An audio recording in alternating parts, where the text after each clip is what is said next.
The squad car pulled up in front of Keisha's house on Maple Street in Charlotte at 9:47 p.m. on a Tuesday. She was folding laundry in the living room when she saw the red and blue lights flash across her walls. Her hands went still on Jamal's basketball jersey. The one he'd worn to practice that morning. 2 officers got out. They opened the back door. And there was her son.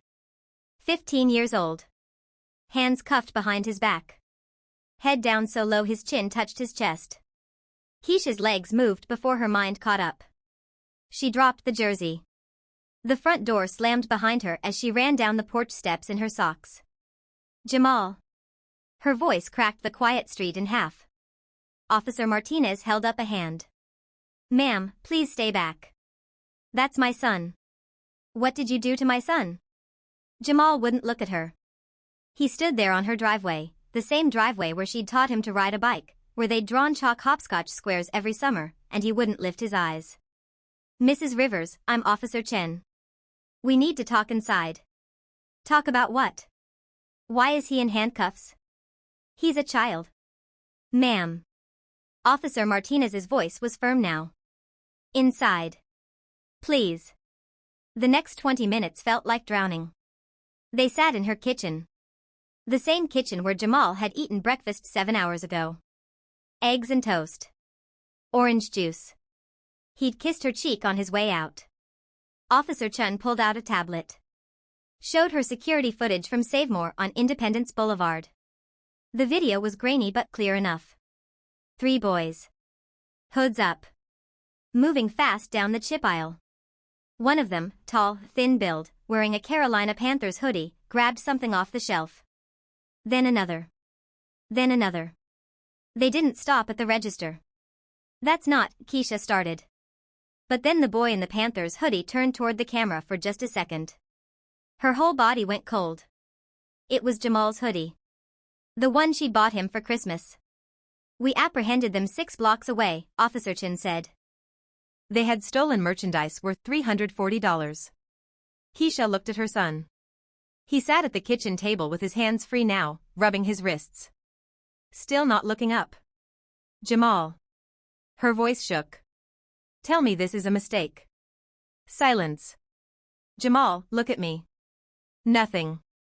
Son, please. When he finally raised his head, his eyes were wet. But there was something else in them too. Something hard. Something she'd never seen before. It was Marcus and Devon's idea, he whispered. I don't care whose idea it was. The words came out louder than she meant. You have a brain, don't you? You have sense, don't you? Officer Chin cleared his throat. Given his age and clean record, we're releasing him to your custody tonight. But there will be a court date. He'll likely face. Court? Keisha's hand went to her chest. My baby's never been in trouble a day in his life. He makes honor roll. He plays basketball. Mom, stop. Jamal's voice cut through the room like glass breaking. Just stop. The officers left 10 minutes later. Keisha stood at the window and watched their taillights disappear down Maple Street. Her reflection stared back at her in the dark glass. 42 years old. Nurse at CMC Maine. Single mother since Jamal was 3. She'd worked double shifts. Overtime. Holidays. Also he could have better. Behind her, Jamal's chair scraped against the floor. Where do you think you're going? She asked without turning around. To my room. No. She turned to face him. We're gonna talk about this. There's nothing to talk about. Nothing to talk about? Baby, you just got brought home in handcuffs. His jaw tightened. Don't call me that. Don't call you what? Baby. I'm not a baby, Mom. Something in his tone made her stomach drop. This wasn't shame she was hearing. This wasn't fear. This was something else. Jamal, what is going on with you? He looked at her then. Really looked at her. And what she saw in his face made her blood run cold. You wouldn't understand, he said quietly. Then he walked down the hall. His bedroom door closed. And Keisha stood alone in the kitchen, her heart pounding, trying to figure out when she'd lost her son. She was still standing there when her phone buzzed. A text from an unknown number. Tell Jamal we need to talk. Tonight. Same place. Don't be late. Her hands started shaking. Keisha didn't sleep. At 2 a.m., she was sitting on the edge of Jamal's bed, watching him breathe in the dark. His face looked younger when he slept. The hard edge was gone. He looked like her baby again. She wanted to shake him awake. Demand answers. But she just sat there. The text message glowed in her mind like a neon sign. Same place. What place? Who were these boys? What had her son gotten himself into? When morning came, Jamal avoided her. He grabbed a granola bar and headed for the door. School starts at 8:15, Keisha said from the couch. I know. It's 6:45. He stopped. Hand on the doorknob. Where are you really going? She asked. Practice. Basketball practice starts at 3 p.m., Jamal. I've driven you there 100 times. His shoulders went tight. Extra practice. With Marcus. That name again. Marcus. Is Marcus the one texting you in the middle of the night? Jamal's head snapped around. You went through my phone? I didn't have to. He texted me. She watched the color drain from his face. Mom, I can explain.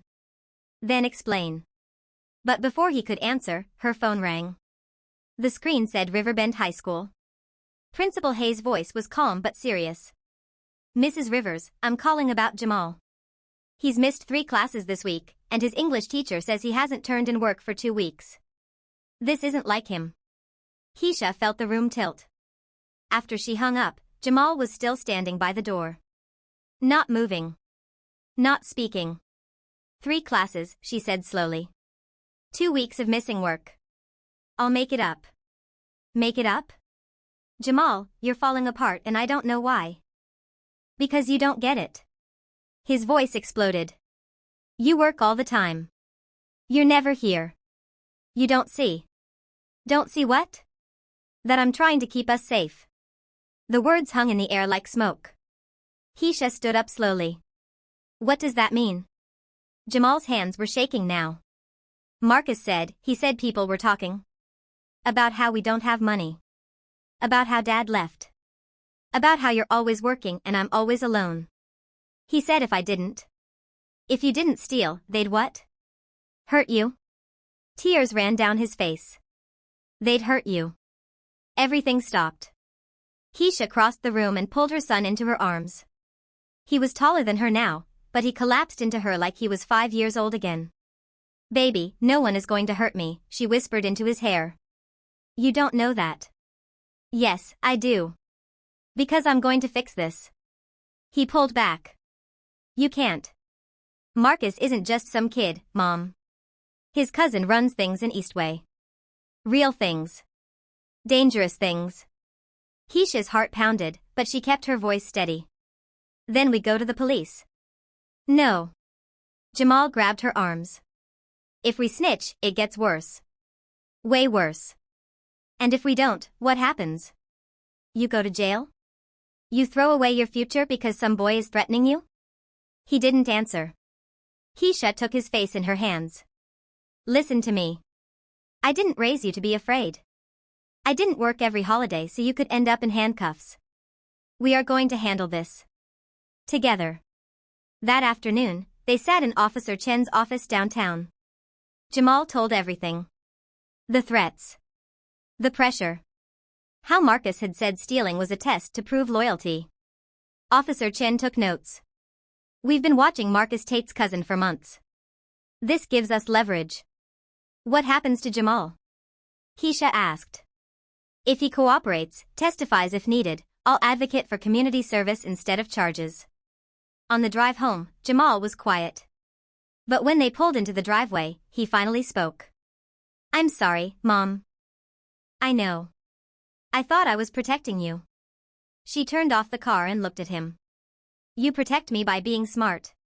By being honest. By letting me be your mother. He nodded. Then, softer, I was scared. Me too, baby. Me too. That night, Keisha made spaghetti. Jamal set the table without being asked. They ate together. Talked about small things. His history test. Her new patient. Normal things. But when she tucked his phone in for charging that night, she saw a text from Marcus. You made a mistake. She deleted it. Then she sat on the couch in the dark, wondering how much harder things would get before they got better. But this time, she wasn't facing it alone. And neither was Jamal.